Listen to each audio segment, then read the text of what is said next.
I'm a UK and European patent attorney. I'm very pleased to say that despite Brexit, the European patent system is not connected with the European Union, and so there's no change at all in the UK's involvement in that setup. I've been, this year is my 30th anniversary of starting in the profession, so I'm now officially an old man as far as the profession is concerned. And Williams Powell are a fairly small firm based in the UK, in central London. We have quite a wide-ranging experience, and my portfolio covers mechanical inventions as well as chemical inventions. The University of Tartu we've represented since 2014, mainly on the chemical side. And so I'm actually travelling down to see Tartu tomorrow, and I'm going to be delivering a similar seminar to this. As was said, this is I'd like this to be a very interactive discussion, if possible. So any questions that you have at any point in the seminar, please do stick up your hand, either in person or online, and ask them. We can have a discussion as we're going along. I can change the order of the slides, no problem. So please just speak up if anything isn't clear. So I'm just going to tell you the summary of my talk today. I'm going to talk about the function of IP, intellectual property, mainly focusing on patents as we're talking about protecting technology.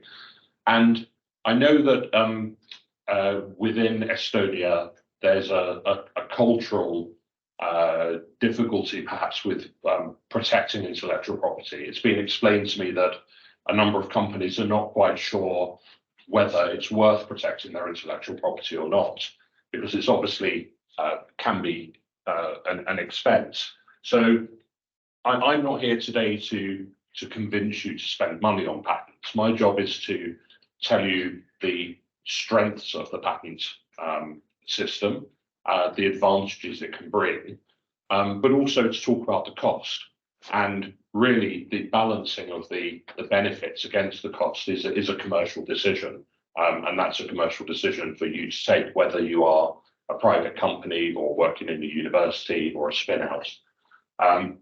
And so one of the, I thought right at the start, we talk about what the function of intellectual property is, what the advantages were, and hopefully that will set the course for the rest of the talk. And you'll see how the patent system works and how it interfaces with the world of commerce. So the function of IP is going to be the first topic. Then I'll talk about the basics of what is patentable, how you actually get a patent, a little bit about inventorship, because that's something that often isn't very well understood by applicants, and it's a very important part of the process. Who is the inventor? What's the connection between the inventor and the company or the university?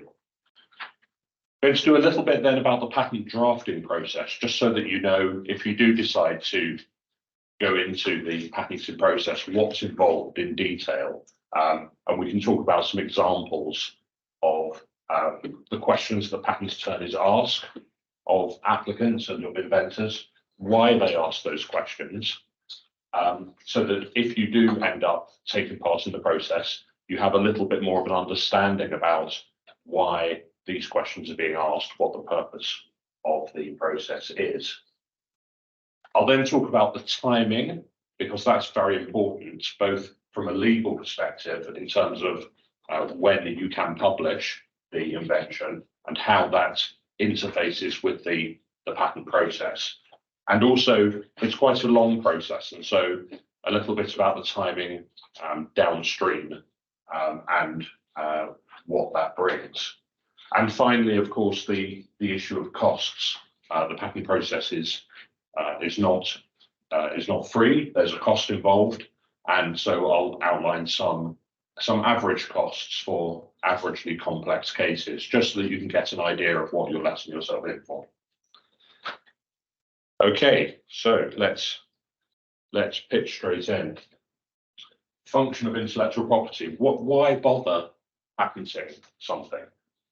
The main function of. I'm sorry, you're muted. We don't hear you. Can you speak? Hello, can you hear me now? It's much better. Great.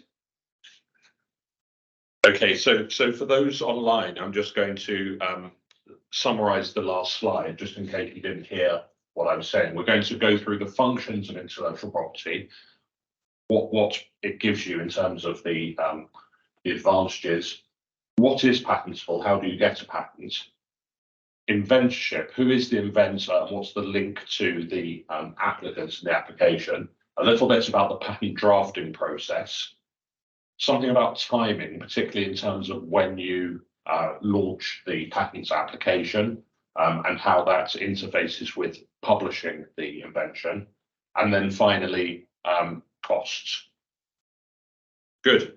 I hope you can hear me and it all makes sense. Okay, so function of intellectual property. As I was saying, it's a very, if you've invented something that's worthwhile commercially, you don't want someone to steal that idea, particularly if you've invented it in a commercial field. A lot of time, effort and expense often goes into researching a topic and carving out an area that's potentially patentable. And the idea of patents really is to protect something in a commercial sense, is to protect something that's commercially worthwhile. So I often say that there's no point having a monopoly. That's what a patent is. It's a monopoly. It stops other people from using that invention, from stealing the invention. There's no point having a monopoly on something that nobody wants to use. Effectively, the decision is it worth spending money on protecting, on carving out this piece of technology and keeping competitors away from that commercial space? That's the real commercial decision. And the idea of patenting something is that you can either stop your competitors from using or making the invention or working the invention, so that if it's commercially worthwhile, you can retain all of those profits for yourself. Or if there's a field, perhaps a jurisdiction, a country in which you haven't got the capacity yourself to sell the product, then you can use the IP, the patent, to give a license to a distributor. So you give permission to a distributor, for example, in another country. Say you're an Estonian company and you want to export your product or your process into the UK, for example. If you didn't have patent protection in the UK, then anyone in the UK could steal that invention and sell the product themselves. If you've got patent protection, then you've got something to license to a distributor, and you can get licensing revenue. You can get royalties to reward you for having made that invention. There's a third advantage of patent protection or intellectual property protection, and that's to enable and raise investment. So, for example, if you're an SME or a startup, most companies at an early stage of their development need investment. They need capital investment, and they normally look to the outside world for that investment, either venture capital or angel investors, or something as simple as a bank. Those investors often want to know, why should I put money into your company? Why couldn't someone else come along and do exactly the same thing that you're doing? What's special about what you're doing? And why can't someone else come along and a competitor and copy you? And IP protection is a way of convincing those investors that you have something special and that the competitors can be kept off your patch. Often, we represent companies from individual inventors all the way up to multinational corporations. And what we've seen again and again is that companies at an early stage of development, investors are looking for an exit plan. They're putting money, they're putting capital into a growing business, and they want to know that either they can get their money out in 5 years' time, or that company can be sold on to someone else in 5 years' time. The intellectual property is a hook that they can hang that investment on that gives them the reassurance that there's something there other than just the people involved. So those are the basic functions of intellectual property, and the intellectual property strategy of a company or a university, for that matter, should really continually review these benefits against the cost. And what we'll see as we go into the talk is that the IP process is quite a long one. There's various different stages. There's times at which nothing much happens, and then there's times at which you get a lot of activity and a cost spike. And it's important to keep reviewing the commercial objectives of the company against the IP strategy in order to help the strategy to grow and be tailored to the stage that the company is at in their commercial development. So it's quite a sort of an active process. It isn't just a case of, right, we're going to file a patent application and then forget about it. It needs a continual review. So I'm just going to suggest a very simple IP checklist that you could use within your organizations to help you best use the IP system within your personal circumstances, within your company's circumstances. And before I launch into the detail here, I want to make a point about the IP system, which is really that it's my view of it is that it's a tool to help you reach your commercial objectives. There are lots of different tools that we have. We have the staff, our experts, our premises, our marketing, our contacts, our networks. And when you're trying to grow a business, you need to use all of these things to try and reach your commercial objective. The IP system is really another tool to help you reach the commercial objective, and it should be seen not as a standalone academic legal system that's very complicated and you need to pay experts like me lots of money. It's really just a tool. It either does the job or it doesn't. And so the first thing to really decide is what's your commercial objective? What are you trying to achieve? And of course you will have more than one objective. Can the IP system help achieve this? So what tools does the IP system give you? What can it help you to achieve? And how does it play into the commercial objective? What's the cost of this? What's the chance of success? The thing about the legal world is that a lawyer will never tell you that something is black or white. There's always shades of grey. But you should be asking, what's the relative chance? Is this a 70–80% chance of success, or is this a 20% chance of success? Now, if it's something that's very, very important for you to achieve, then it might be worth paying for something, even if there's only a 20% chance of success. But if it's something that's nice to have but not essential, then even if there's an 80% chance of success, you might not want to fund that. And then the last point is repeat this from the top. So this is a cycle. This checklist is a cycle that you need to keep going through, maybe checking in every 6 months, something like that, and asking the same questions again, because things will have moved on and the way in which the IP system can help you will have changed.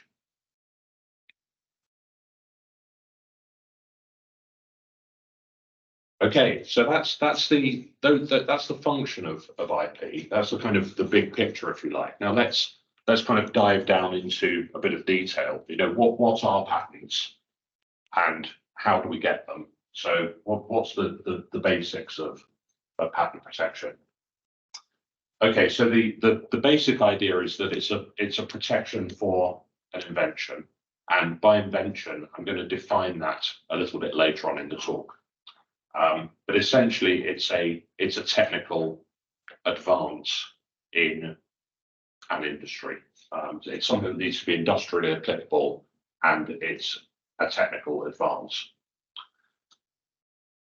What does the protection give you? Well, patents have been spoken about as being like a sort of bargain between the inventor or the applicant and the state. And the idea is that the state gives you, in return for inventing something that's patentable, a 20-year monopoly. So this is a 20-year right from the date of filing the patent application, provided that you get a granted patent. And the monopoly is that you have the right to work that invention. Nobody else has the right. You retain that right for yourself or for your company. You can, as I spoke about earlier, license that right to other people. So you can give permission to other companies to use the invention in return for a royalty.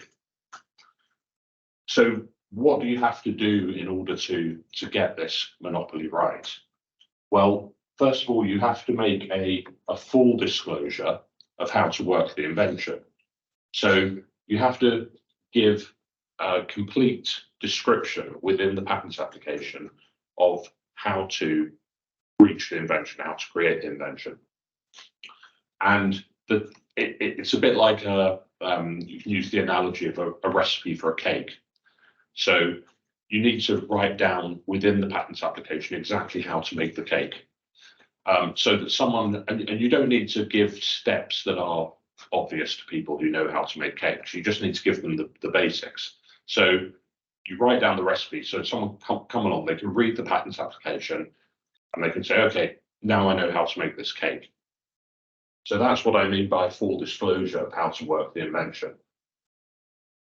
What you can't do is keep back from disclosure a key step. So you can't kind of try and play clever and hold back a key step in the manufacture process or the method that you're protecting, which if you didn't have that, you can't actually make the cake. So you need to make sure that you don't keep parts of the invention secret. You tell the whole story in the patent application. And so this is often something that people wrestle with in terms of, do we file a patent application or not? Because as you'll see when I come on to the process, you don't know that you're going to get a granted patent until a number of years down the line. So it's a risk. You're giving up your secrets and you're hoping that you've got enough there to get a patent. Now, the reason why it's a risk is that if you fully disclose your invention in the patent application, that patent application is published before it's granted. So you're telling the whole world what your invention is. Now, obviously, this is risky because if you then don't manage to persuade the patent office to grant you a patent, you've given away the game. So this is often one of the things that people worry about when they're trying to decide whether or not to file a patent application is it better just to keep it secret? And you've heard of trade secrets. The idea is basically that you don't tell anyone about your technology at all. You just keep it yourself within the company, and you hope that no one finds it out, and then you can keep it secret and no one will ever know, and you can work that invention yourself. Now that can be a good decision to do that. It can be a bad decision. It depends very much on the technology that's involved. Let me give you a couple of examples of where it might be a good decision and where it might be a bad decision.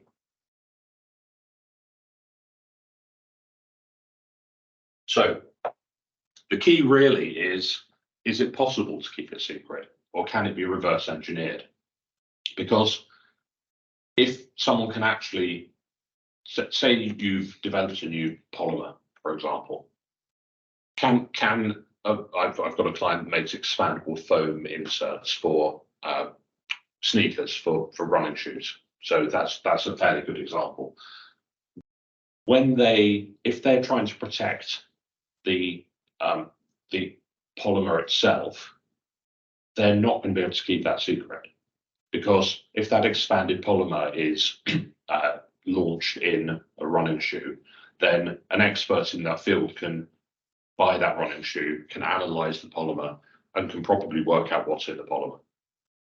So they're not going to be able to keep it secret. It can probably be copied. So that company tends to try to patent the polymer itself if they've got a brand new polymer.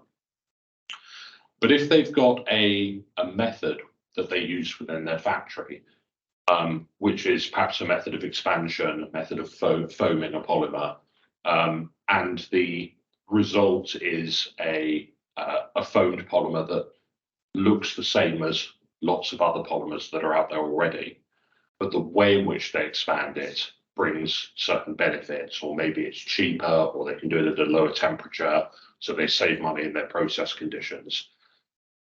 If you can't actually look at the polymer and work out from looking at the polymer that's sold what those process conditions were, so you can't reverse engineer, then that might be something that you can keep secret, because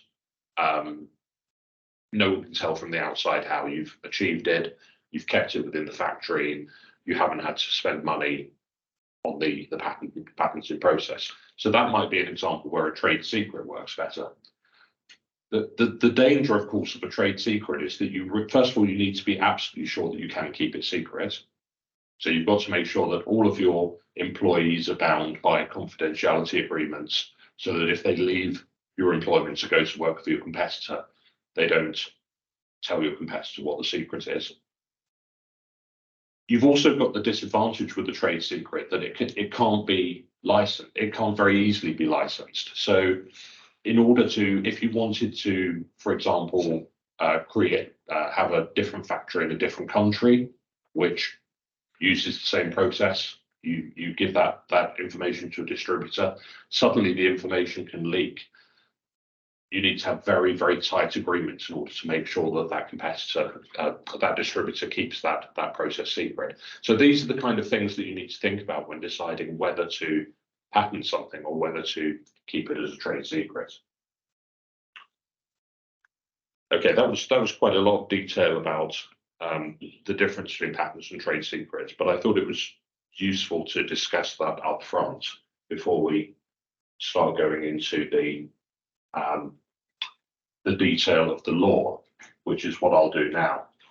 So, first of all, I've been doing a lot of talking. Any questions so far? If there's anything that I say that kind of sparks an interest in terms of your own situation, then please do ask. I can maybe ask the question, but the answers might be later coming. The answers might be later. Yeah. There's no problem with that. I can say things twice.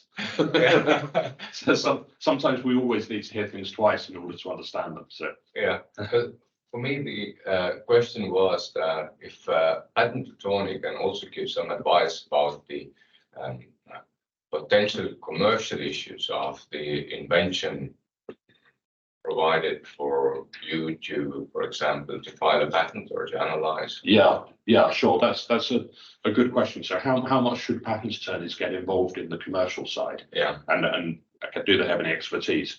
So if you ask me and you ask my insurer, you'll get two different answers. So my professional insurers tell me that I'm qualified legally to give legal advice, and that's what they insure me to give. But the reality is that after working for a few decades in the industry and seeing lots of different companies at different stages of developments go through very similar growth problems, I think any decent patent attorney should be able to give advice that's commercially focused. Now that's different from, I don't know your industry. And industries like universities, right? Exactly the very primary question that arises for inventors or also for university technology transfer offices usually is that, okay, we even don't know of a commercial field or the product that might arise from this specific invention. Yeah. Would you give some kind of insights what these should be and which strategy we should maybe envisage to protect it? Yeah, that's difficult. I have to say that's difficult. The answer, I think, the answer to your question, the short answer is that would probably be beyond what a patent attorney would give in terms of the advice. I think that what good patent attorneys are good at is when faced with a company that's already knows its commercial field and it has certain decisions to take, which are legal decisions, but also commercial decisions. A patent attorney ought to be able to know enough about the commercial background and have enough experience in order to help with that decision-making process. In other words, to see the legal decisions not just as academic decisions to be taken in a vacuum, but decisions to be taken within the commercial context. But what you're talking about with, I represent a number of UK universities as well, and universities are trying to get people interested in their inventions and to make money from them. That's a very, very tricky task. And it's a tricky task, and probably a patent attorney wouldn't be of much help.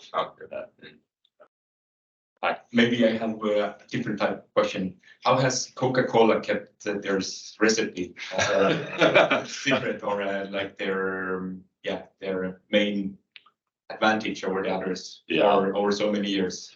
So this is an extremely good example of very good marketing, because actually they haven't.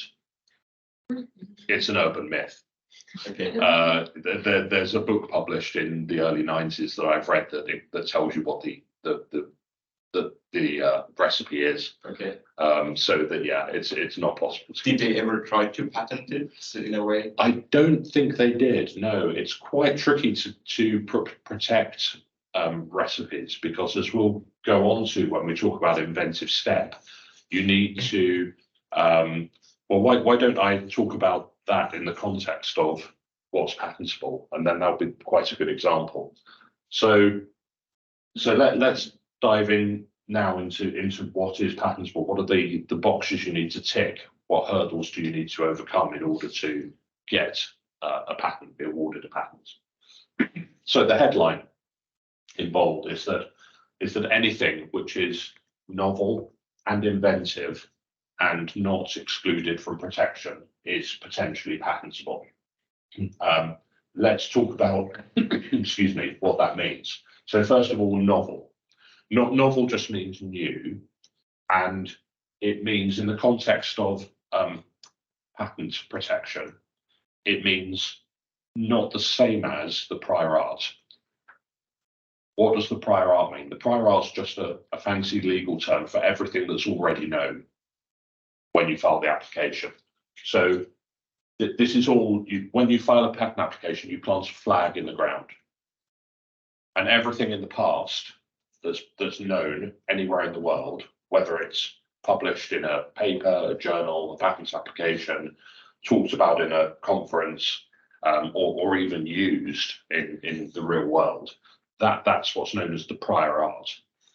And so the test for novelty is quite an easy test to run. You just look at what you're trying to claim as your invention. We'll talk about patent claims a bit later, but what are you saying is your invention? And you compare it to what's already known, and you say, is there a difference? If it's exactly the same, then it's not novel. If there's a difference, then it is novel. So it's a very black and white test. So that's the first box to tick. The second box is that it needs to be inventive. So what that means is that you look at the difference between your invention, what you're claiming, and the prior art, and you say, is that difference inventive or not? Well, this is a bit trickier to work out whether something's inventive, but one way of thinking about it is that it can't be, the difference you've got can't be an obvious modification of the prior art.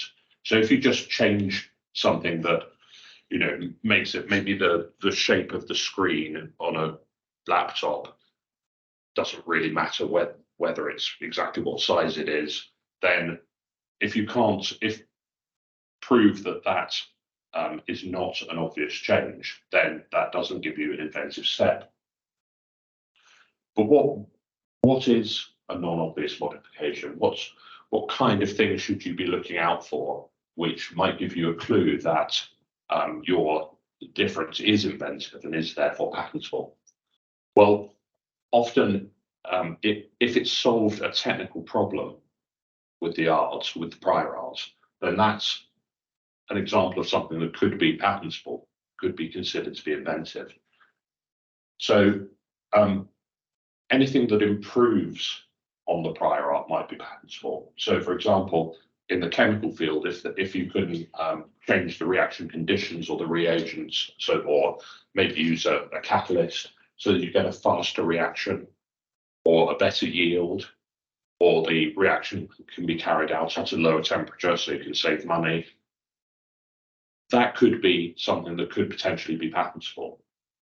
And the question that the Patent Office will ask is, well, at the time at which you filed the application, would the person skilled in the art, so there's this notional person that knows about the technical field but isn't an inventor themselves, they know your kind of technology, would it have been obvious to them to make the change that you've made to the prior art to arrive at your novel invention? And if you can persuade the patent examiner that it wouldn't be an obvious step, then you can potentially get a patent. But this obviousness is like something that can be, let's say, distinguished. Let's say that you say, okay, it's not obvious because you need to do a certain experiment to find it out. You just can't figure it out from reading another scientific papers. Or you can also claim that we read so many papers, we made so sophisticated analyses now. Yeah. But that analysis has still to have some kind of proven method or something to carve out the novelty. Yeah, so there's different arguments that can be made, and really it's fact specific. So it depends on what the prior art is and what the difference is. Often this is the experience of a patents attorney can help to persuade the patent office that there really is something, because there's a whole load of case law in the past where there were things which were found not to be obvious, things that were found to be obvious, and so we can rely on. But is this also the main weakness of some patents during the, let's say, litigation process later? Yeah. So any patents, I mean, this is quite an important point, that if you get a patent granted, or if your competitor gets a patent granted, that's not the end of the process. If you think that there's a weakness that has been granted by mistake, then you could potentially attack that patent, bring a court action to try to invalidate the patent on the basis that a mistake was made. Now, that could either be that the examiner really did not carry out the correct analysis, or it could be that you found a piece of prior art that the examiner didn't know about. The prior art is anything published anywhere in the world, and obviously you can't always find everything. The patent office will carry out a search and they will find the obvious, the prior art that leaps out of the search. But if in litigation, then a lot of companies spend a lot of money searching much deeper and trying to find something that will knock out the patents. But in terms of inventive step, the questions you've asked are, is if you were reading lots and lots of documents and putting together information from all the different documents, that kind of thing, if it's just to do with the amount of work you put in reading the prior art, that probably would be quite difficult to persuade the examiner that was not obvious, that was inventive, because that's the kind of thing that AI is going to be very good at doing. Is covering lots of ground, reading a lot more prior art than we as humans could ever manage to do. So if it's just a process of putting in lots of effort, then that's probably not enough. So it should be something more solid. It should be something that's the question is the person, the expert in the field, this is something that wouldn't occur to them. For example, if the prior art says, I wouldn't use those kind of temperature conditions if I were you because there's a disadvantage to using them, then that's giving some information to the technologist not to do something. If actually you try it and find out that unexpectedly there's an advantage that outweighs the disadvantage, then that might be something that can give you a patent, because you've gone against the teaching of the prior art and you found out that there's an unexpected benefit. And that's probably again something that's most professionally understood again by patent offices actually. So what's the border there? And they usually carry out the analysis and say that is it novel enough? And does it have enough inventive qualities to be filed as a patent? Yeah, that's the job of the patent office to do that. And the job of the patent attorney is to argue the case for the applicant and try and persuade the patent office that actually they do deserve a patent. So we've covered novelty. Novelty is not the same as what's already known, and we've covered inventive step, something that's non-obvious. The last box to tick is that it can't be excluded subject matter. And there are some things which, even if they're novel and they're inventive, you still can't have a patent because governments have decided that actually this is an area that shouldn't be given patent protection. And an example of this in Europe, although not in the US, is a method of medical treatment. So the idea here is that they decided some time ago when patent law was created that the legal system, the patent system, shouldn't kind of come in and stop a surgeon from carrying out an operation because it was legally, it was illegal to do so. It was against patent law to do so. So the actual method of carrying out the medical treatment can't be protected. But there are ways of getting around that to protect, for example, compositions used within medical treatments or systems or apparatus used within medical treatment. So you can stop someone selling, for example, a drug.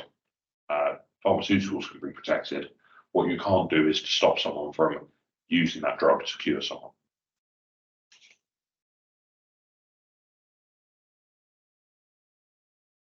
Right, so let's talk about inventorship.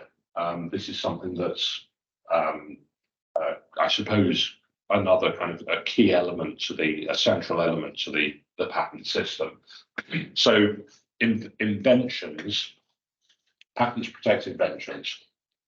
Inventions come from inventors.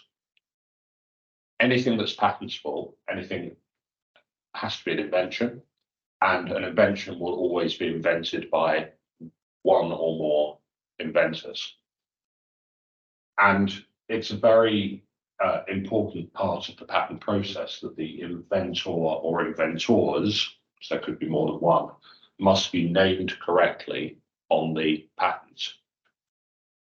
And if they're not, if there's a mistake in doing this or a deliberate falsehood, then in due course, even if a patent's granted, then it could be found invalid in litigation. So someone can criticize the patent on the basis that the person who owns it didn't get the rights to the patent properly because they named the wrong inventor. So who is the inventor? This is very easy if you've just got one person working on their own. They've created something. They've tried to then set up a company to sell that product. Then the inventor is clearly that one person. But in many companies and in universities, then there are a number of different people involved. There's often teams of people, and working out who the inventor is can be slightly tricky. So the legal test is the inventor or the inventors is the actual deviser of the invention. So let me give you some examples of what is and isn't an inventor. So someone who only gives technical help is not an inventor. What I mean by that is, if you've got a team of people, maybe you've got one person who's come up with this idea. We should investigate this method of foaming a polymer. I think there could be something clever about this. And then they give instructions to a technician on their team. Please, could you go away and do some experiments? Could you try these foaming conditions, try this starting product, come back and tell me what the results are, what kind of expansion rates you get with the foam. And the person's a very good technician, they're very good at doing practical chemistry, they go away and do all these experiments according to the instructions they've been given, and they come back and give the results to the person that asked them to do it. That person's not an inventor because they didn't come up with the idea. They played a very important part in developing the invention because their technical skill enabled all these results to be gathered, which give evidence, but they didn't come up with the idea. They're not an actual deviser of the invention, so they are not named as the inventor. Someone who's on the same team, and that's isn't an inventor just by being on the same team. And finally, and this is a big problem we have in universities, a university paper, an academic paper, quite often has the head of the laboratory is named on the paper. That's the convention. And so we get often university departments, an invention has taken place within the department. The inventor wants to write a paper, wants to publish a technical paper. As we'll find out later, the patent application needs to be filed first, and you end up with the head of the lab being written down as the inventor on the patent application. You need to explain to them that that head, the professor, the head of the department, can be on the technical, can be on the academic paper. That's fine, but they're not an inventor of the patent application unless they're an actual deviser of the invention. So that's inventorship, and from that flows the right to a patent, and then that can be assigned to the applicant.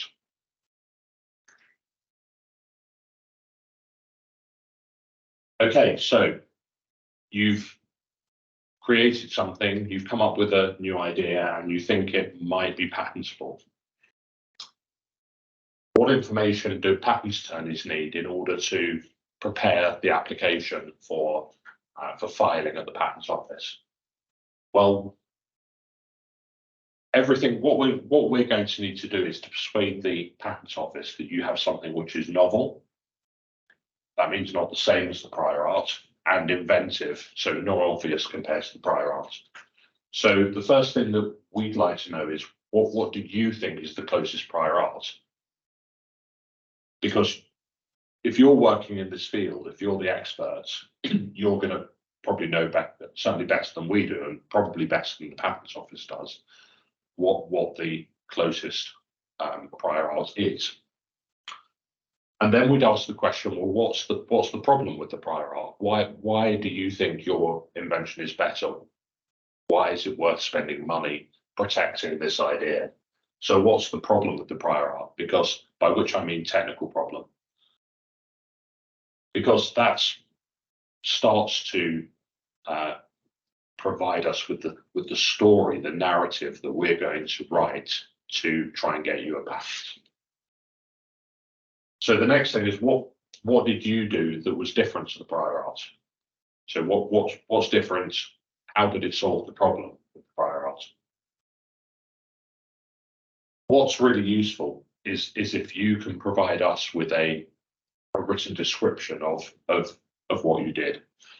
So this doesn't have to be, you don't need to worry about the very complicated language. You don't need to worry about this isn't a legal document. We will turn it into a legal document. It's a basic laboratory write-up that all lab people, scientists know how to do from their training, of the experiments that you carried out. What did you start with? What were the conditions? What were the reagents? How did you do this in the chemical field? What were the results? What worked? What didn't work? When you changed this, when you changed that, what was the outcome? Very simple laboratory notebook write-up of the of what happened.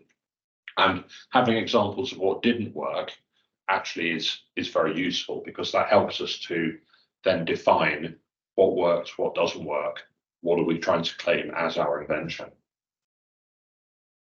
It's really important to include at least one worked example, because that's actually part of the patent law, is that the examiner is going to want to see. What they don't like is someone just speculating, that trying to get some legal protection for some scientific ground where they haven't actually proved it works. So having a worked example is very useful, and that example should include actual and full experimental details and results.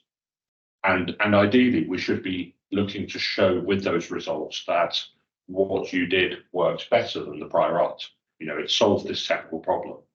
Because if it didn't, if you don't yet have that, if you haven't yet proved that is the case, you need to ask the question, well, why am I spending money on patent protection?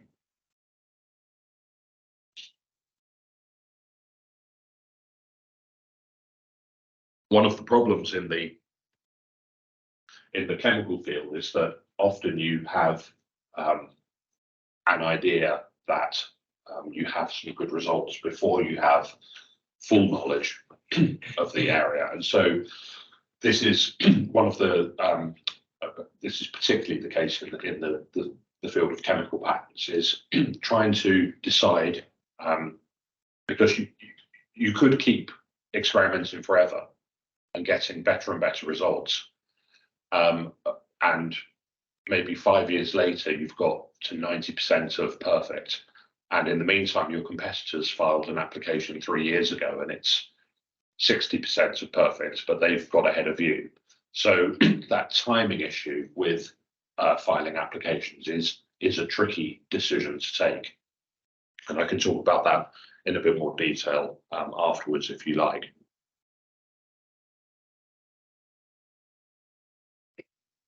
So what that gives us, the previous slide is the this is the basic starting point. What's the prior art? What's new? Why is yours better?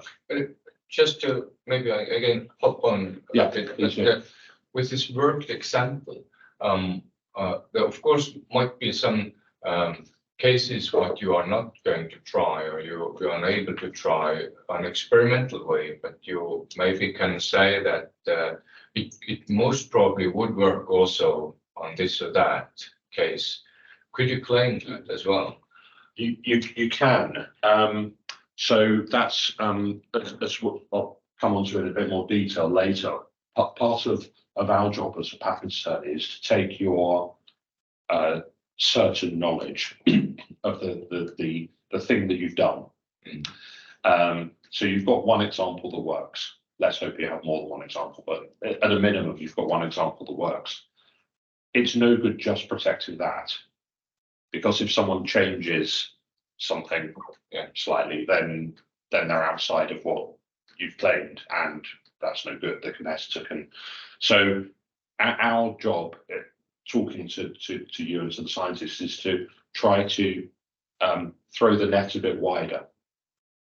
So a patent claim is really like a fence around a piece of land, and we're trying to capture the biggest piece of land possible. And what we will eventually need to do is to persuade the patent office that our piece of land is of a reasonable size based on the evidence that we have.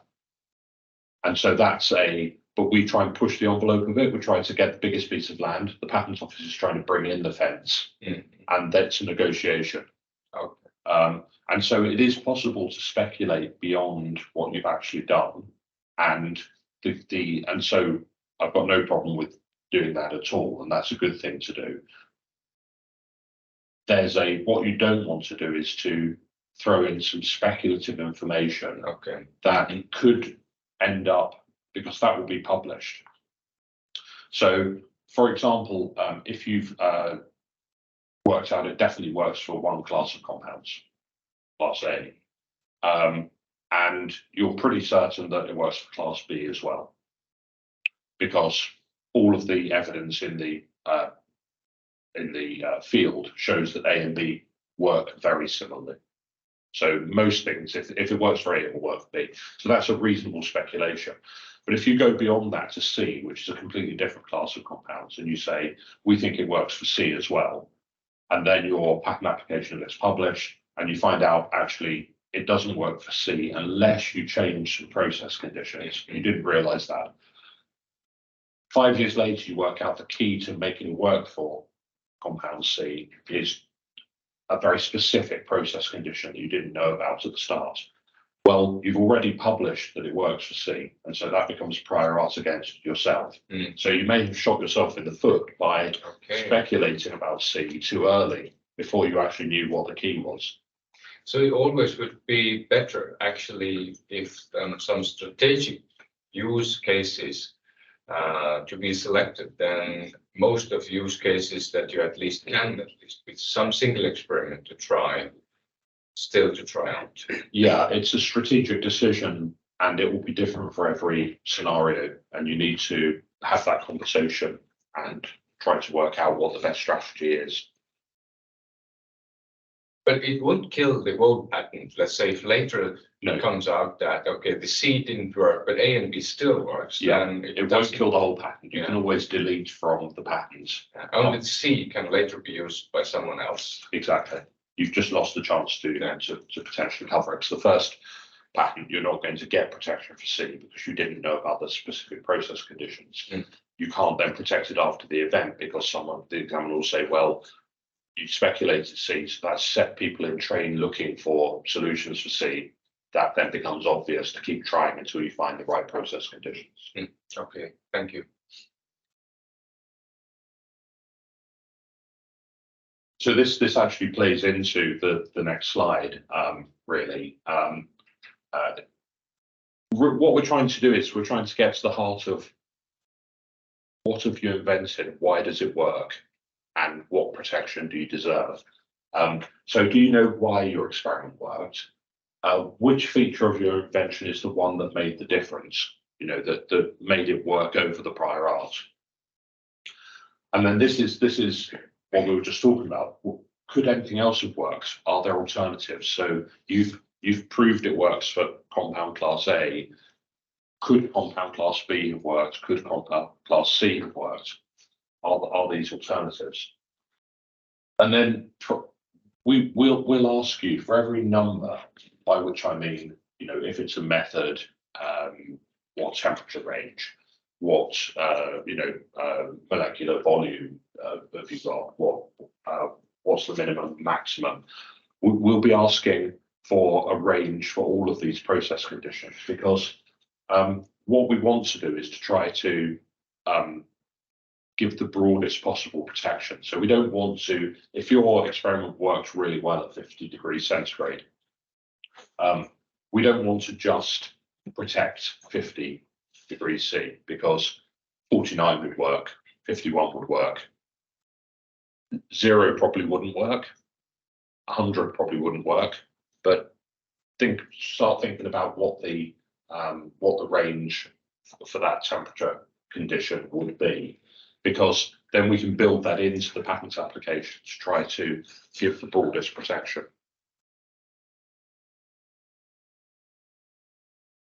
So why are we asking these questions, and what are we trying to do? Well, what we're doing, when we're drafting a patents application is that we're starting with you're starting with a real world example, a works example. We've discovered that we can foam this polymer in a way that makes it a better insole for a training shoe. That's the commercial, that's what you've discovered, that's what you're going to sell. What we're trying to do is to define the minimum features necessary to make the invention work. So while still defining an invention that's novel and inventive. So we're trying to protect not just the actual example that you've produced, but any alternative which still solves the technical problem. So can you change the process conditions to 55 degrees? Can you change it to 45 degrees? Will that still work? And we're also trying to build in preferred features of the invention to provide a basis for changing the definition of the invention later on. Now, the reason why we do that, let me give you an example of how this works. So let's stick with the foaming example and stick with the temperature range as being an example of what we're trying to do. So you've got an experiment that works best at 50 degrees, but you say, well, it could definitely work at 45 and it could definitely work at 55. It won't work below 45 and it won't work above 55. Definitely, we've tried that. So we put into the patent application that the invention is carrying out this process at a temperature which ranges from 45 to 55. And we put in some examples into the application showing it works at 45, it works at 55.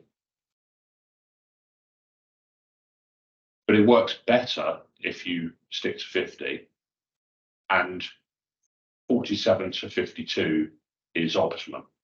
So by far the preferred temperature range, which gives much better results, is 47 to 52 degrees centigrade, for example. Later on, the examiner finds some prior art, which is carried out at 46 degrees. Well, obviously you can't claim a process that is carried out from 45 to 55 because this piece of prior art has been discovered, which was carried out at 46. So that sits within, that's your invention that you're claiming is no longer novel because the prior art that you didn't know about when you first wrote the patent application sits within your range. Or what you could do, perhaps the prior art, I'm speculating, perhaps the prior art says the maximum that we carry out this process out at is 46. Really, most of the time we carry it out at 40 or 35. 46 is the absolute maximum. That means that you could amend your patent application to say 47 to 52, because that's above the prior art. Suddenly you get novelty. The prior art is pushing you towards lower than 46. So you can perhaps persuade the patents examiner that actually if you limit to the temperature range to 47 to 52, then that's enough to give you novelty, it's enough to give you an inventive step, and you might get a patent. Commercially, it might be worth having because actually those are the optimum results anyway. So that drives me into two, I think, most important conclusions for myself. First of all, the inventor is very much responsible for actually knowing the prior art before or during claiming anything, because it also requires maybe designing a new set of experiments. Yeah. So the process, so this is the first thing, that the inventor should be very well aware of other patent applications and other, despite of the literature available, yeah, and also the patents, but also the inventing process and the experimental setup and the design of the claims should be coupled with already experimental planning. Yes, that's right. And the patent attorney should be suggesting those experiments as Yeah. well. Yeah. So the inventor doesn't need to know themselves intimately the prior art, because you can carry out some searching before some prior art searching in order to provide that information. What's important though is that what I was going to say with my example with those temperature ranges is that you will only be able to later on in the patent process amend the application, amend it to that temperature range. If actually, when you filed the application, you included that temperature range at the beginning. So that's a very key legal point about drafting patent applications, is that once it's been filed, you can only make adjustments which you have included as options from the start.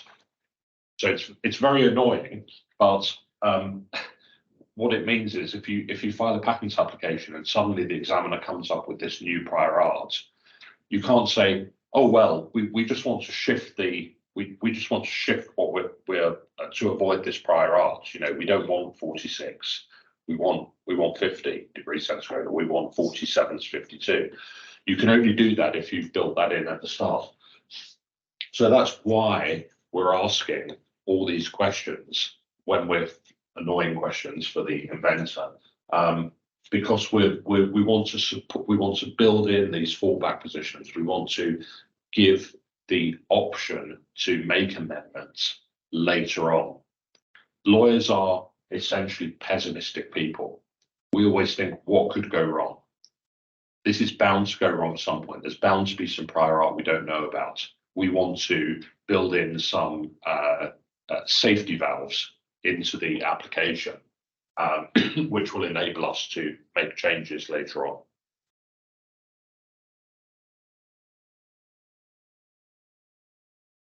All of this that I've been talking about, when I've been talking about the invention, I've really been talking about what patent claims. The patent claim is part of the patent application that defines the invention. And I've touched on this a bit already. A claim's like a fence around a piece of land, and we want the biggest piece of land possible.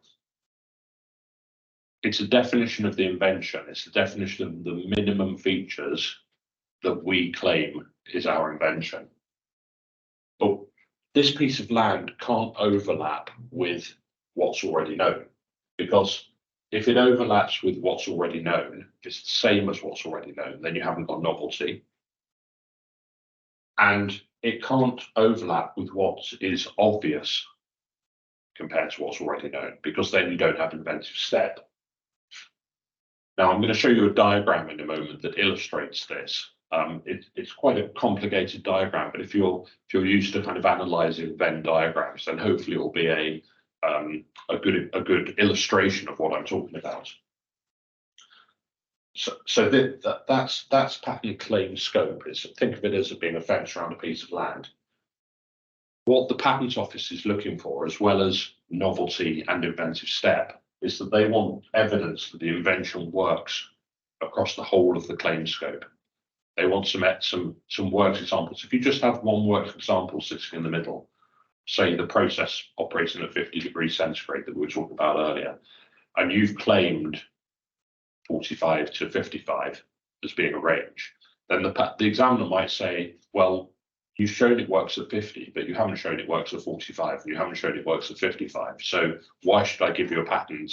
Why should I give you all of this breadth of coverage? So here's the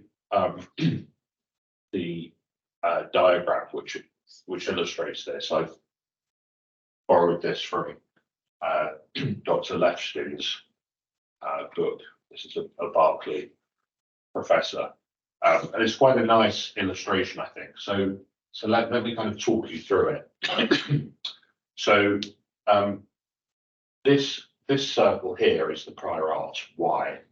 So that's what's already known. That's at the time you filed your patent application, that's the human knowledge in your field was encompassed by this. And then you've got this penumbra, this kind of shadow that extends further, which is everything that's obvious compared to what's already known. And in this example, this circle here, X, this is your claim. So this is your patent claim, your fence, within which you're saying, this is my invention. So this part here is where your claim overlaps with the prior art. So this section here is the part that isn't novel, because it's the same as what's known from prior art. And this section here is the part of your claim that overlaps with what's obvious compared to the prior art. So this is the part that's not inventive. So what you need to do to get a patent is to limit the claim to this white section. So this is the section that is new, so it's not the same as the prior art, and it's inventive because it's not the same as the area that's obvious.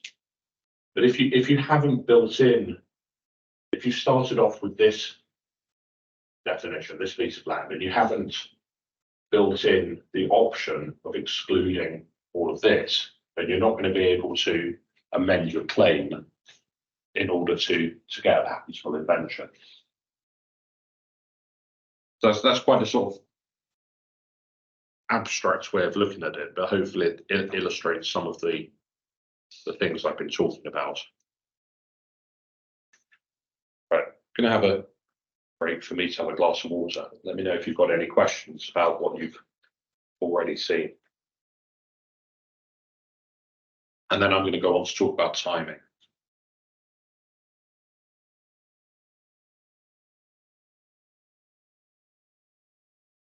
Okay, so there's lots to do. You've invented an amazing new piece of technology that you're very keen to start selling, or if you're in a university, to publish an academic paper and get that promotion that you've been after so long.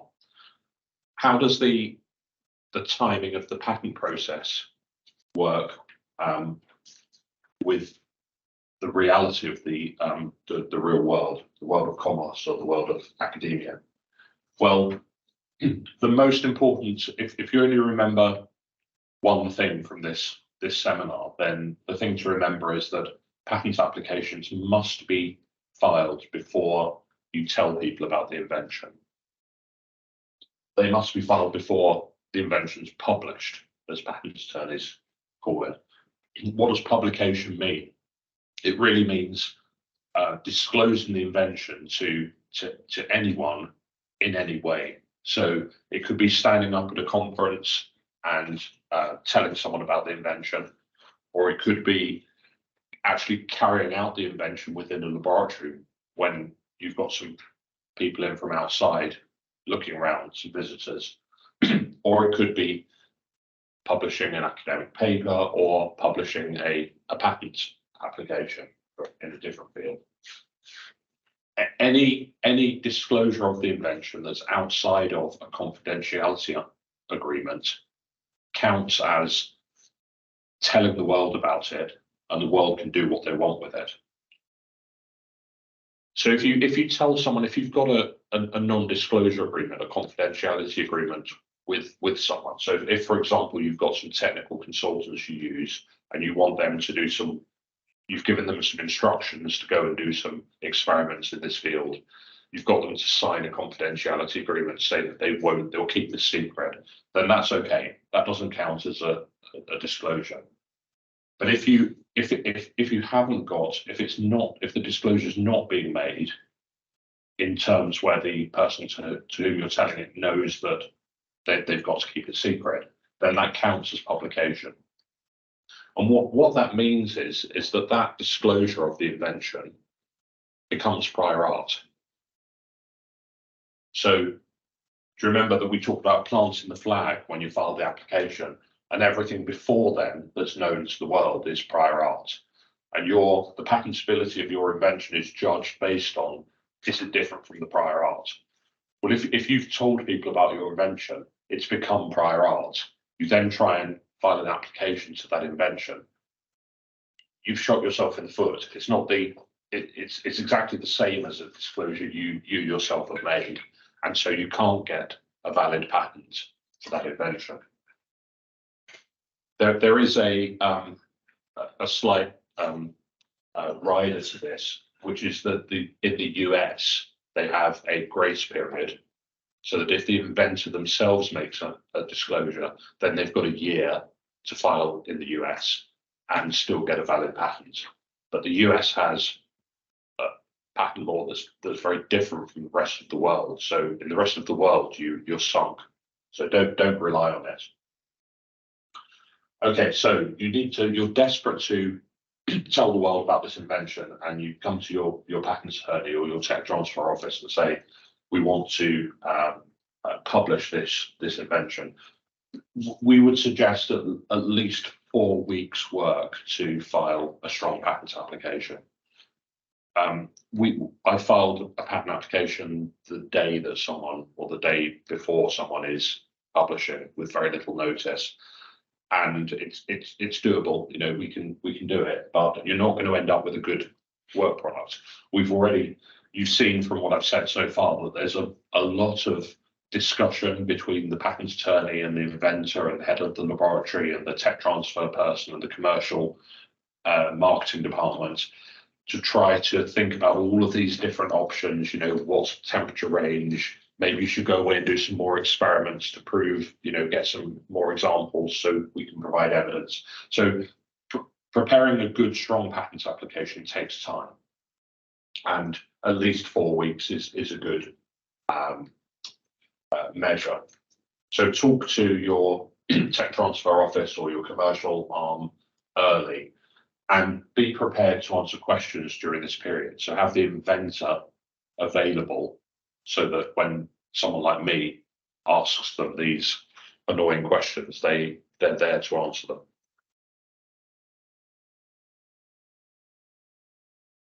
Okay, so when to file? I talked about this a little bit earlier and some of the problems in the chemical field. So the first thing is it must be filed before you publish. That's a no-brainer. But you can't file so early that you haven't properly made the invention. So this is often a problem in the chemical field, is that inventors kind of have an idea that there might be something there that solves the problem, but they haven't actually. At the moment, it's speculative. It's a, if you like, it's a paper-based invention. They haven't actually done the work to prove that it works. So it's really tempting to try to file early, particularly if you're looking to publish an academic paper. Academic papers can be a bit more speculative than patent applications. But fully making the invention really means that you've got enough there that the person can make the cake. Coming back to the analogy earlier, patent application is a bit like a recipe for a cake.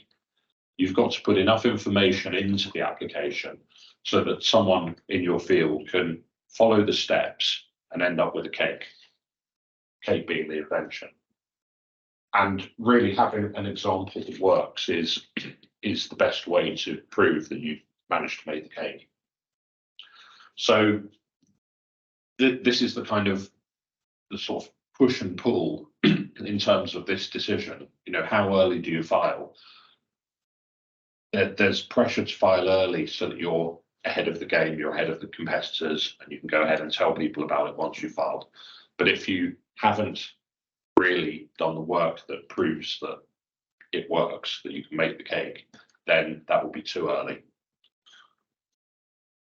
So there's a kind of grey area between these two extremes. And what you can do is that you can file with just one example and speculate about compounds B and compounds C. And then within the first year, you can add further data. So often we act for the University of Tartu, they file first in the UK.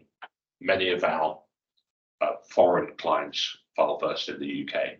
And the reason they file first in the UK is that the UK office produces a pretty good search and examination report within about 6 months. So the European Patent Office does a much better search, but it takes longer. The UK Patent Office will produce some results within 6 months.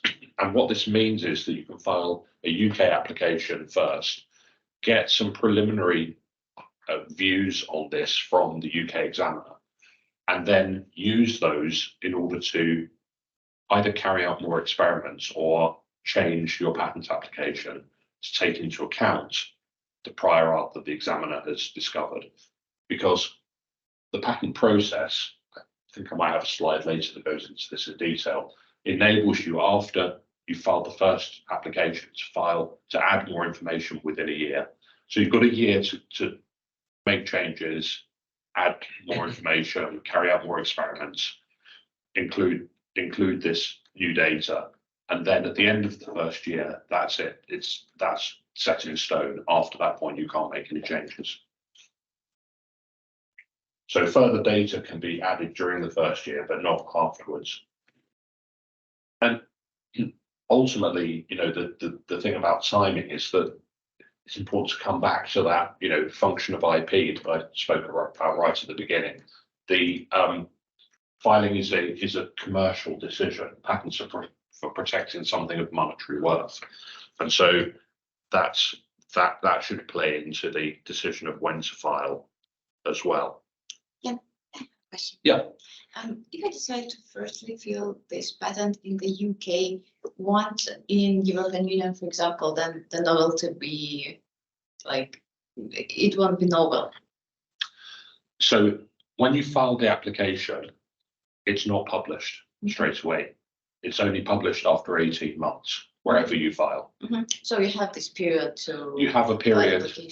Exactly, and when you file the first application, then all of your, as long as you file within the first year overseas in different places, that they can claim priority from the UK application, first filed application. What that means is they are all treated as if they were filed on the date of filing the UK application. So their priority date is considered to be the date of filing the UK application. And so when you come to decide what the prior art is, it's everything before the filing date of the first application. So if you've made a disclosure to someone after you filed the first application, that won't count against the patentability, because everything is treated as if it were filed on that first day.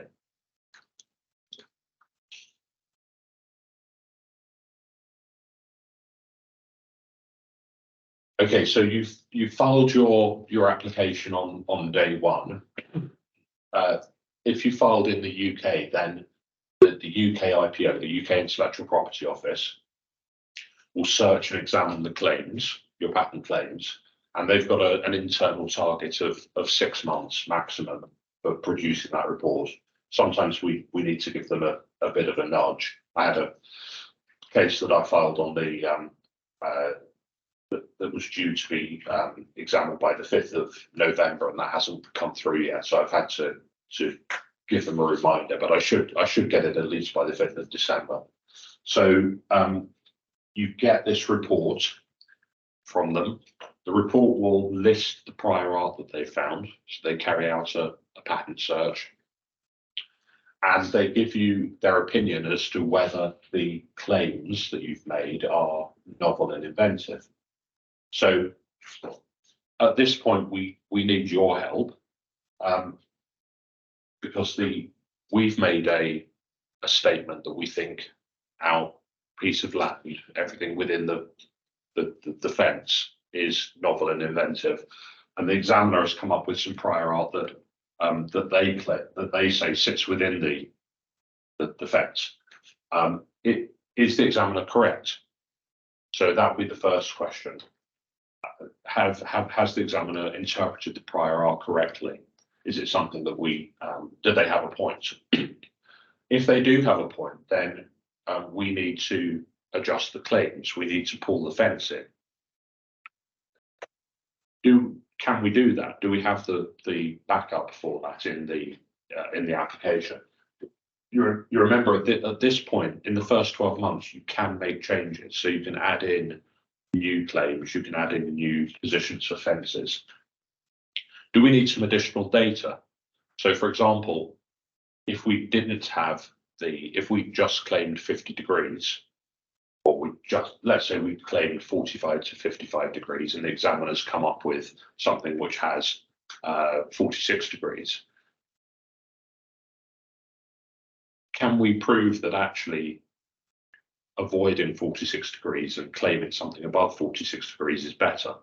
So it may be that we need to carry out some additional experiments to show that actually 47, 48, 49, 50 degrees gives better results than 46. So at this point, you can still carry out that experimentation. And if it turns out that it's not better, but still can be performed, then it doesn't have any value. And then it's anyway lost then. Exactly. So it may well be. So this is part of the process of what's the benefit and cost of analysis. Sometimes examiners come up with things which show that actually we've got nothing here. We didn't know it. Obviously, if we knew it at the time, but there is some prior art that we didn't know about. The examiners found it. Hands up, we've got nothing patentable. In which case, rip it off, move on to the next thing. But actually, it's quite rare because people in their field, inventors, usually have a fairly good idea of what's known. So if there's something that's a complete knockout, they might not know about it, but they probably will. What's more common is that you get something which is kind of like what you're doing, but not exactly. Okay. That becomes more problematic because then you've got to move around it, and then it becomes, well, the piece of land that we thought we were buying is much smaller. When it was the size of Tallinn, it was worth spending money on. Now it's the size of the car park out there. Is it worth it? Exactly. So it becomes a slightly more tricky commercial decision.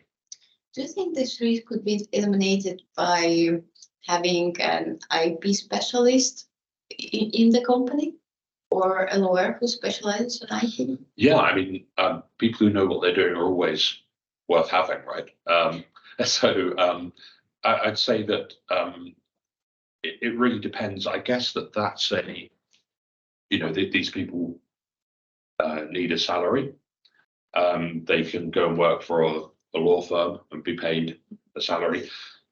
The law firm will make money by charging their time out to the company. And so if the company does enough work itself, a really large company like Apple or Samsung or GlaxoSmithKline will have in-house patent attorneys because they're so large and they do so much protection of IP that it's worth them paying those people to be within their company.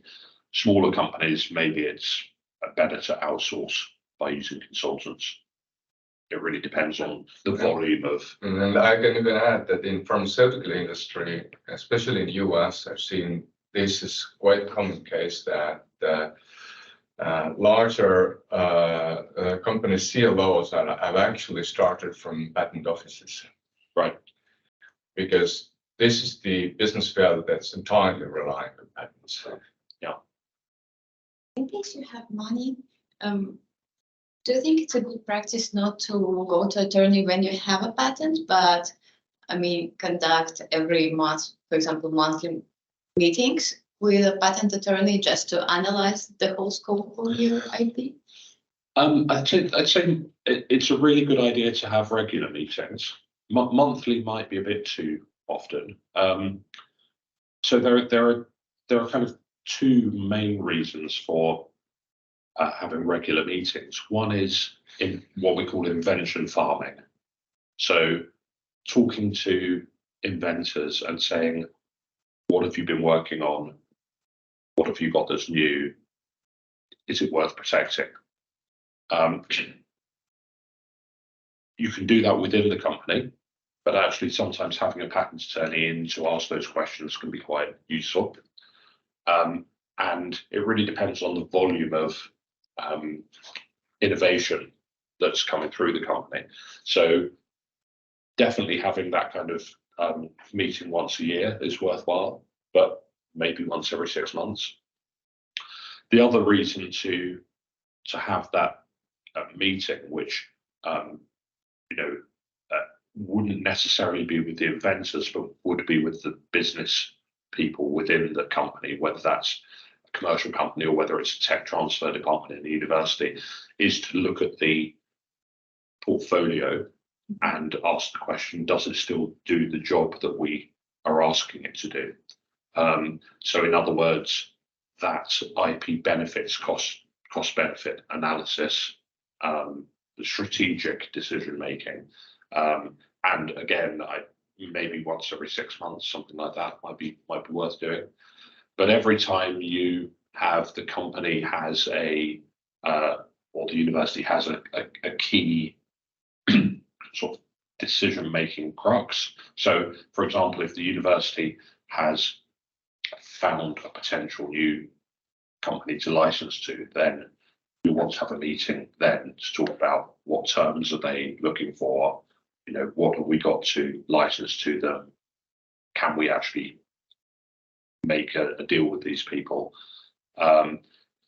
Within a private company, then it might be, well, we're about to launch a new product. What protection have we got for that product? Is there anything else we can, anything ancillary, secondary that we can bring in to bolster our patent protection, to improve our patent protection before we launch? That might be a good meeting to have.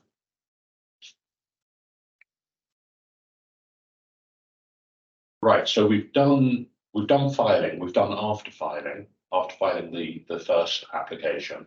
And as I said, everything, all of this, looking again at looking at the results of the prior art search and examination reports, improving the claims, carrying out additional experiments. Everything needs to be completed by 12 months after filing, because that's the time at which the fresh application needs to be made. Okay, so I'm going to run through some the timeline and some basic costs now. This is the sort of the grubby bit of the bargain. I talked about the benefits. This is the downside, how much it's going to cost you. So these are very rough. These are, if you used our firm, for example, or another firm of patent attorneys to advise you on this, and these are total costs, including our charges, the official fees, and any disbursements. Very rough, just to give you an idea, ballpark. Don't come to me in 5 years' time and said it was going to cost me €1,000. So pre-filing, you can carry out a novelty search. So this addresses the question: can we patent this? So we've got an idea. Has it been done already? What's out there? What is the prior art? Looking at roughly €1,500, something like that, for a novelty search. That will give you, it won't be a really in-depth search, but if there's a knockout there, if there's something very close, it should find it. Month 0, preparing and filing a UK patent application. Looking at something in the range of €5,000 to €10,000.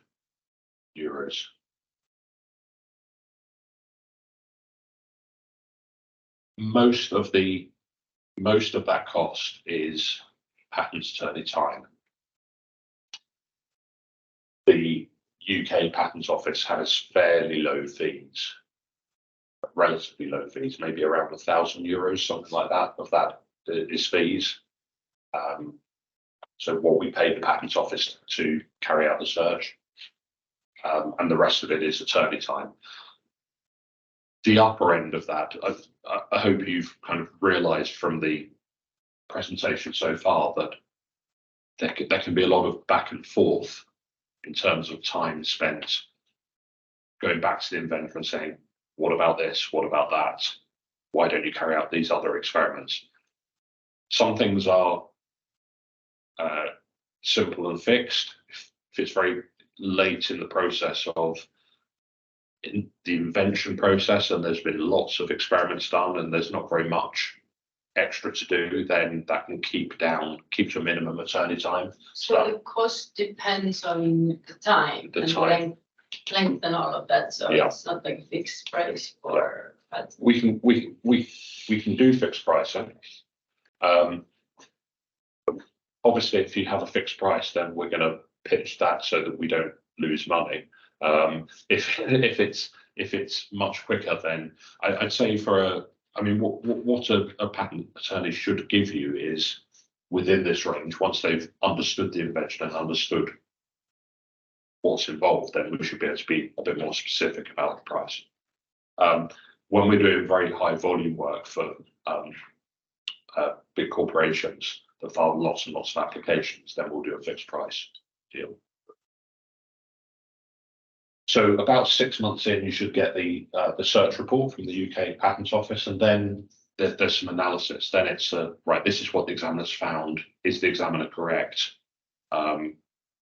What do we need to do to change things, to improve things? That preliminary analysis is around about €1,000 just for analysing the search results.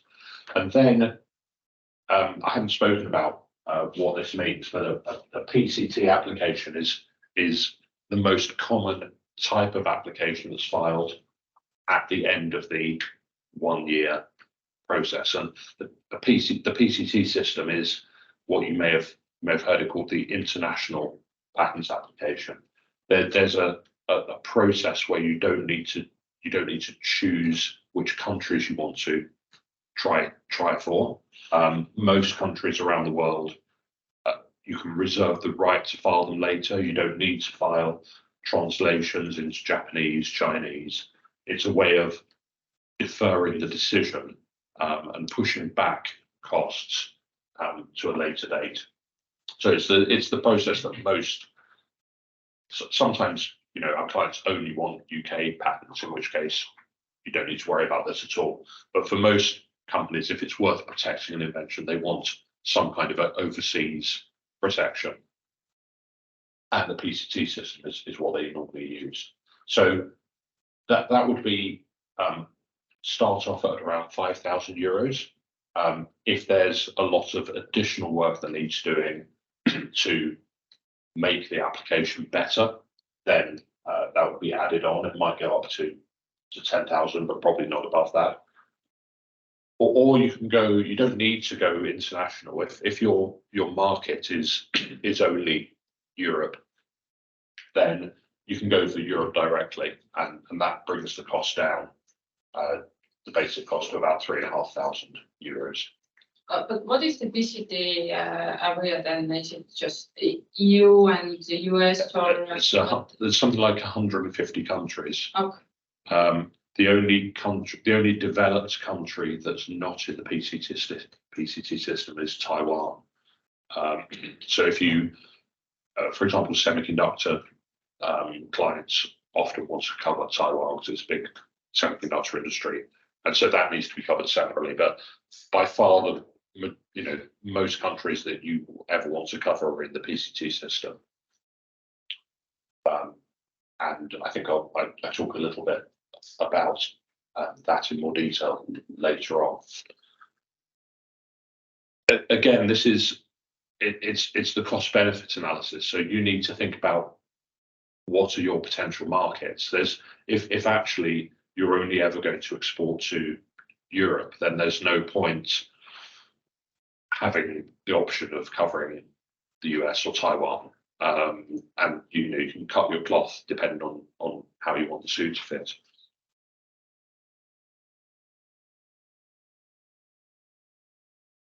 So what happens next? Well, about 18 months after all of this timeline is from the month 0 remember, was when we filed the priority application. That's when we planted the flag in the ground.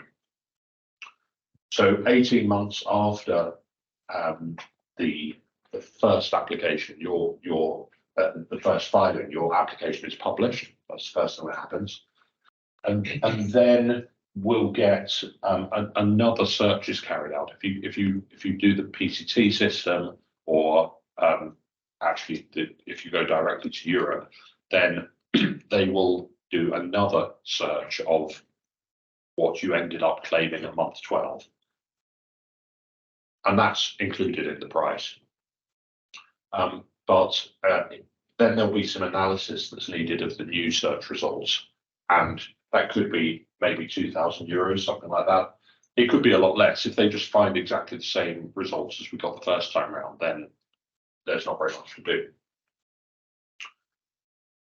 And then what happens is that with the PCT system, you need to, I haven't gone into this in too much detail, but you need to decide which countries you want to cover, and you need to file separate applications in those countries based on the PCT application. And then in each country, there's a parallel process, which is a negotiation with the patents examiner.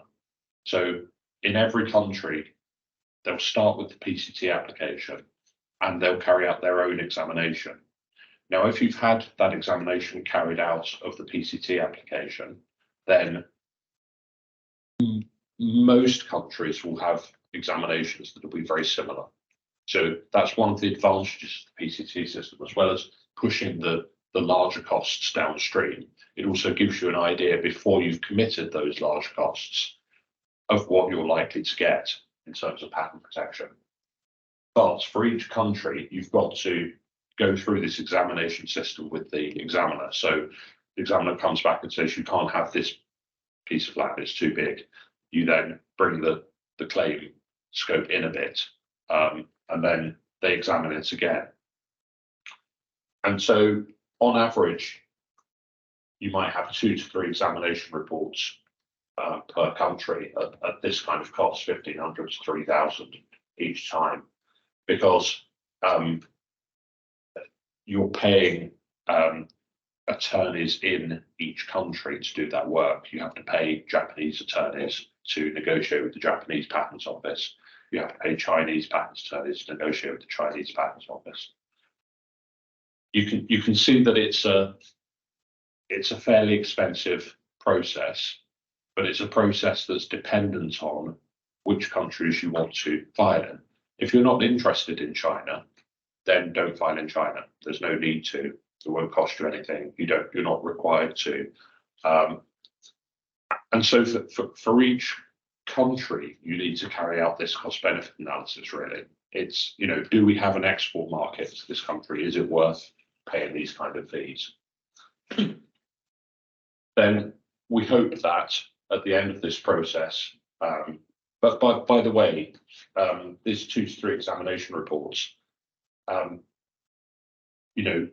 got patents that I've got an example here. I can show you later if you like, for the University of Tartu, where we got a positive examination report at PCT stage.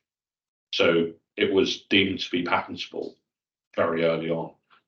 And they did, and each of the countries that they've gone forwards with have said that they agree with the international report. So it hasn't cost them anything like this at all. This is a kind of, the worst case scenario. I suppose the worst case scenario is that you don't get anything granted. But so grant costs maybe around €1,500 per country. These are formality costs at the end of the process. In Europe, it costs more because once you reach the grant stage for a European application, and by Europe, I don't just mean the EU, there's something like 38, 39 countries which are part of the European patent system. You then decide at the end, which of the European countries do you want to protect this patent in? And again, there's another commercial choice to make. So you don't need to protect in Switzerland or Italy or Spain or France or Germany or the UK. You make a choice based on where your export markets are, and you pay per country. But with unitary patent, it comes down a bit. Yes, At yes. least in the beginning. Exactly, yeah. So there's something now called the unitary patent, which is an EU wide, more or less, single patent with one translation that keeps the cost down, and you can get pan-European protection. And then once you've got these granted patents, then you need to pay annual renewal fees to keep them going. So again, they can keep going for up to 20 years, but this might be another decision that you take, commercial decision that you take to every year to look at your patent portfolio and say, well, is this product, we've got all these patents in these different countries, is it worth paying to keep them alive? It may well be that a product that you patented 10 years ago is no longer an important product for the company, in which case you might make the decision not to pay the renewal fees and let the patents lapse.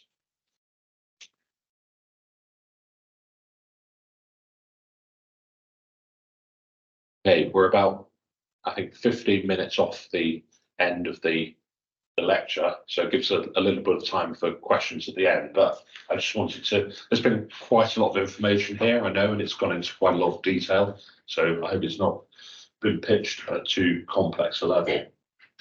If it's not complex enough, then I've got the afternoon free as well. We can keep going.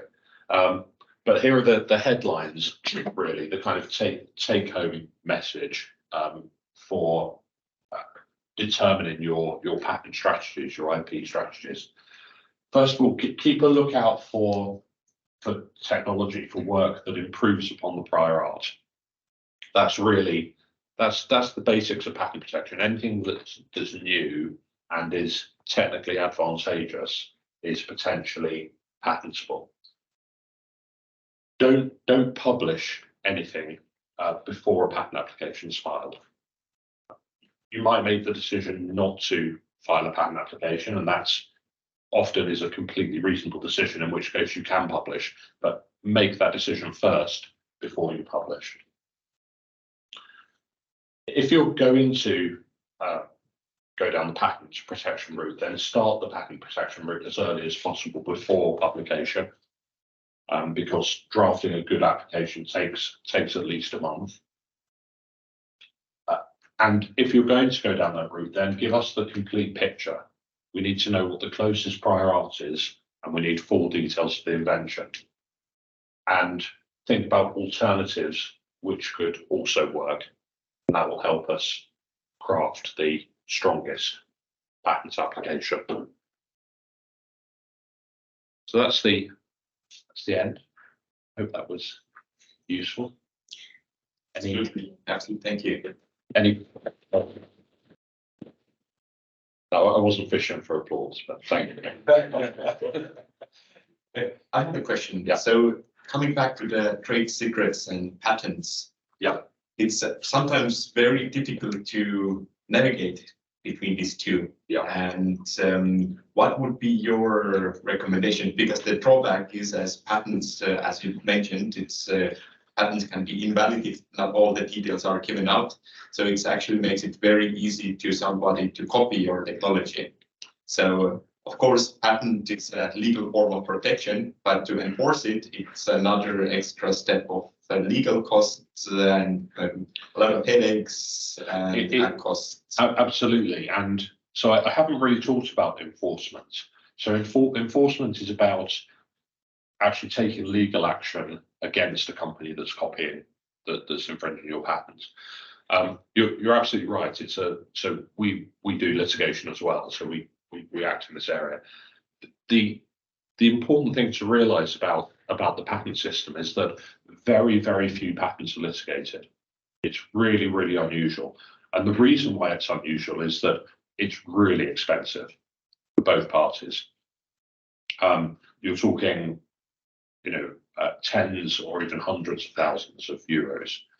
Nobody wants to go down the route of litigation. And unlike in the US, you can make money from litigation. In Europe, you can't. You will never get all of the costs back. So our basic advice to clients who own patents and clients who are thinking of infringing is don't litigate. What that means, and that's an industry-wide view, that's not just us. What that means is that patents act as deterrents.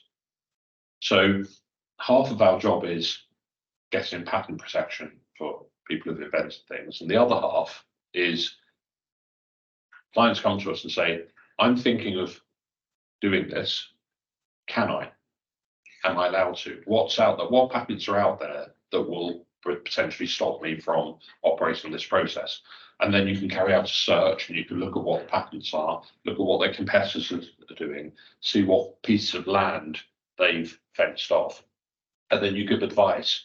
Well, you know, if you do this, then you'll be okay. But if you step on this bit of land, then you're in problems. If you step on this bit of land, you're in problems.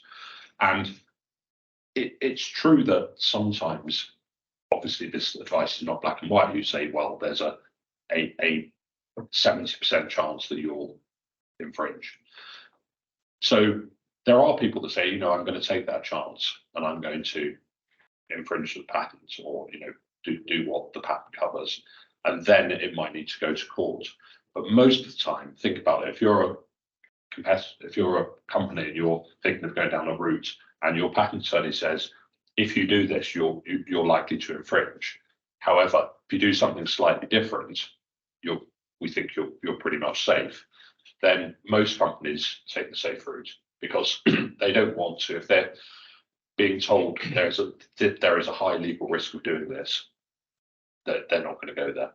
So that's a very sort of long answer to the question, but the answer is that enforcement, although it's a scary business in terms of the cost, hardly any patents go to court. Mostly they act as deterrents. So that's a good commercial reason to have them. Now, coming back to your first question, trade secrets and how do you choose between them? It's tricky, and it's going to be fact dependent. It's going to be industry dependent. And really, I'd say that the question to ask is how, it's what I sort of said at the start, you know, can this be reverse engineered? How, first of all, if you're going to rely on trade secrets, you need to be sure you can keep it secret. So that's the first thing. And so how confident are you that everyone that knows about it will actually keep it secret? That's the first question. The second question is, even if they keep it secret, can someone work it out by reverse engineering? And so if it's what we call a black box invention, you know, I'm a chemist by background, but my business partner's a software engineer. So he does a lot of computer software implemented inventions. Often they can be kept secret because you can put away this source code in a black box and you can see what it does, but actually working out how you did it is pretty difficult. So it's much easier to keep that kind of thing secret than, you know, if you've got a new chemical composition, use NMR, you know, spectroscopy experiments can work out what is in the composition. Very difficult to keep it secret. If it's a process that you're going to keep within the factory and only your company are doing it, you might be able to keep it secret. So those are the kind of things to think about. Thanks. Maybe going a bit further, when the company have already received the patent, what could be the points to consider whether to license it or not to competitor? Yeah, so I mean that's a very good question, and it's a very sort of key part in the balance between the cost and the benefit. And if you can license the product or the process and get a royalty, then that's obviously a huge benefit. I guess the how commercially advantageous is it? You know, do people want to copy this invention? Is it something is there a market need out there for this product? And so that's the first thing.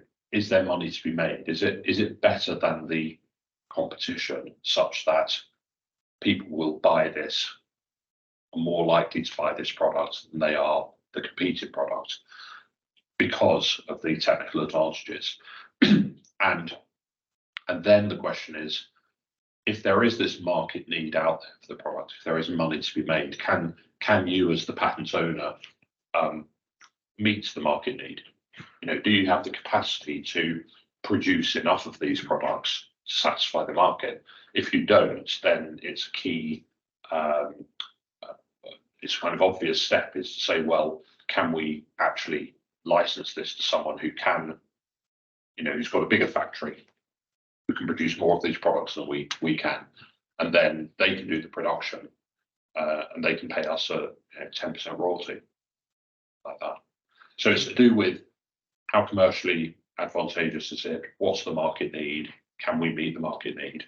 And the other thing might be looking at different countries, looking at different jurisdictions. So if you don't have a factory set up if your factory's in Estonia to produce the product, but you don't have a factory in the US, maybe it can be made in the US and sold in the US. You can license a US patent, make some money that way.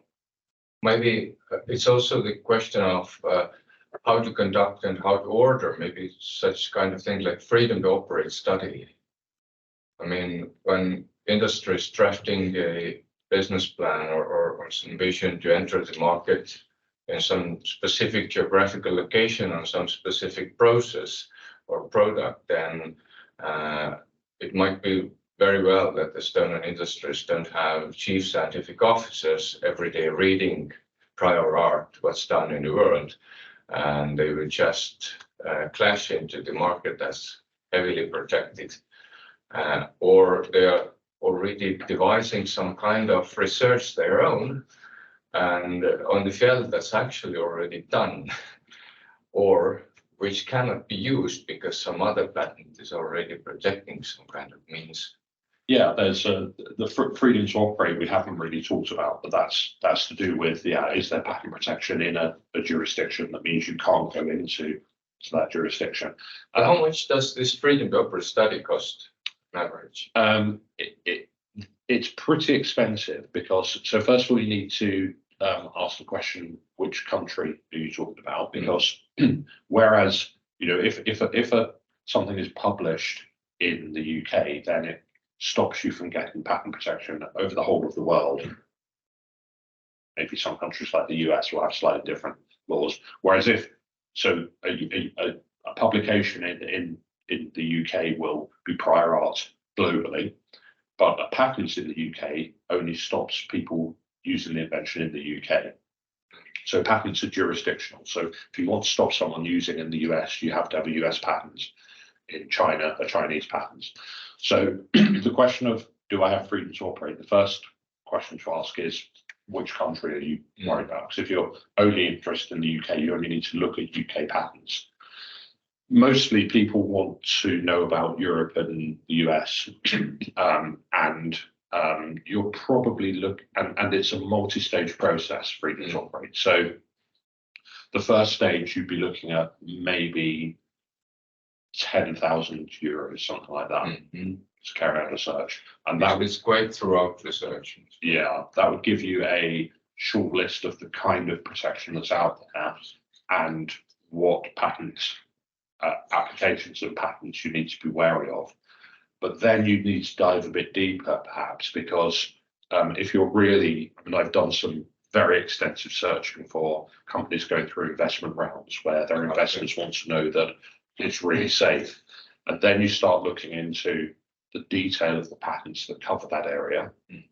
And then the question is, if the patents are potential infringement risks, could you nevertheless invalidate that patent in a court action? Okay. So then you start looking at the prior art that possibly hasn't been found that could be used against that patent. So it's a kind of like an onion. You can go down, there are more and more layers. Okay, that's actually the thing where you take first very wide angle and then you can narrow down up to very specific theoretical infringement cases. Yeah. And to see how it would work out. Yeah.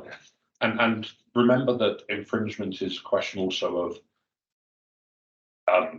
you know, of the reality, the commercial reality on the ground. So often companies will be, if there's a company that's a small startup that hasn't got very much money, that happens to have a good applicant, a good patent, that they might be less worried about that than they are about their major competitor who has some very narrow patents that might not be a high risk, but you know that if you step close, they've got the resources to actually come after you. So maybe Estonian companies in chemical industry should maybe even cooperate, for example, to order jointly some kind of freedom to operate studies for the strategic field they are operating. Yeah, That could be, because what we do is not competing each other's, but we're competing US companies or UK companies or Germany companies. that could be a smart move. Yeah.